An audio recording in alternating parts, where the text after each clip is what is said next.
Ayun, alright mga padi. So ayan, ito na yung GSR natin kahapon na pinalitan natin ng condenser, laminated evaporator, and compressor. Tapos nag-air con process tayo dyan mga padi. Kaya siya, no? So natapos natin to, actually tapos na to kahapon. Hindi lang natin na-vlog at medyo busy tayo kahapon ng mga padi. Saka medyo gabi na rin siya natapos. Tapos ngayon maghapon, tinesting natin siya. So syempre, standard natin dito, SOP, nag-leak test tayo, okay naman.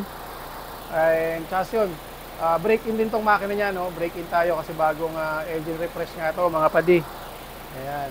So ngayon, tingnan natin ngayon yung lamig ng auto ngayon ni Bossing, no?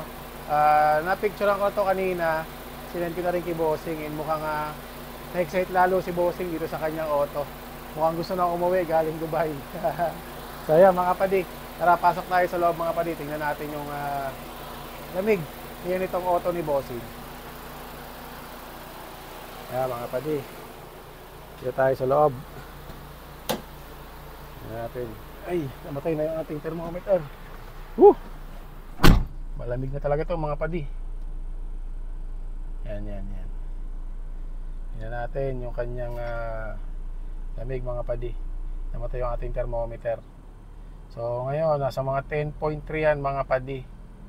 Tingnan natin yung kaya niyang ibigay na lamig, no? Tingnan natin. Namatay yung ating thermometer kaya nag-reset mga padi.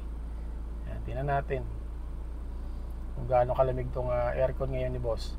Kasi nung dinala to dito ni Bossing, talagang hilaw yung lamig mga padi. Lakas ng reflection hilaw talaga yung lamig niya. Tapos yun nga, upon inspection, black oil yung system ni Bossing, no? Black oil siya. Kaya talagang obligado. Nag-go signal naman si Boss na palitan na lang yung pyesa para para may budget naman din si Bossing, para sure ball yung gawa natin mga padi. Alright.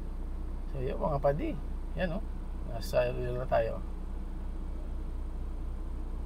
Yan, 6.9. Yan, 6.7. Napakalamig na niya mga padi. Para sa lumang sasakyan na ganito, 90s na sasakyan mga padi, kaya lumamig ng ganyang kalamig.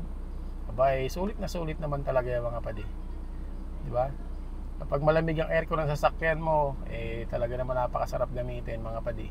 So next natin dito mga padi, under chassis, and yun, yung mga lateral links nya, chinek natin kanina, no? Kasi nga medyo hindi to gamit dahil wala si Bossing, nasa ibang bansa, madalang magamit. So kapag mga under chassis kasi mga padi, talagang yan, pag hindi ginagamit, tumitigas yung mga goma.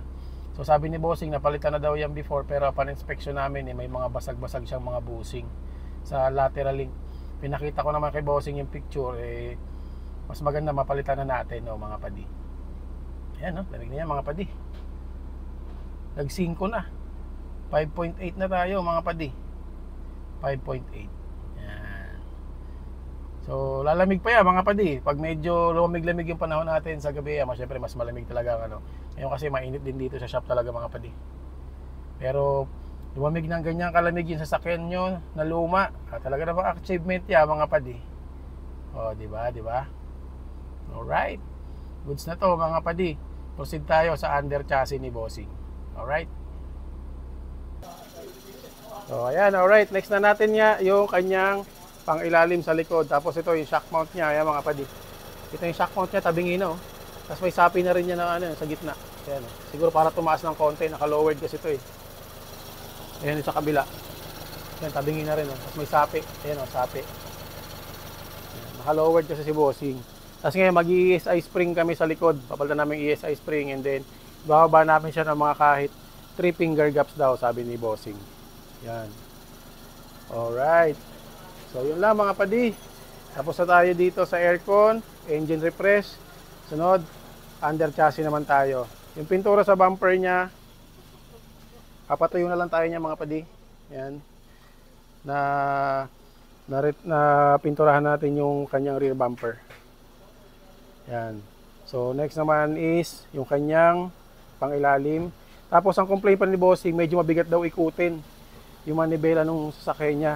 So tinesting ko, actually para sa akin normal yung tigas niya dahil naka 17 siya, tapos ang profile ng gulong ay 215/45. So dapat niyan mga around 205 lang.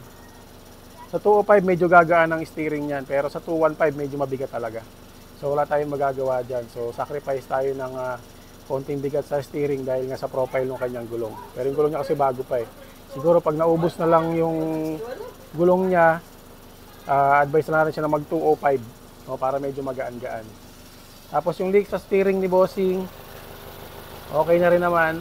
So galing lang yun doon sa pagpalit tayo ng o-ring dito sa steering. So wala naman tayo nakikitang leak na rin. Alright. So ayan mga boss. Maraming salamat po sa inyo mga padi. So update namin kayo. Pag patapos na to, next week tapos na to. Sakto yan, medyo tatambay lang yan dito. And after ni boss, pagdating niya ng Pilipinas, diretso siya dito sa shop. Alright. Salamat mga padi.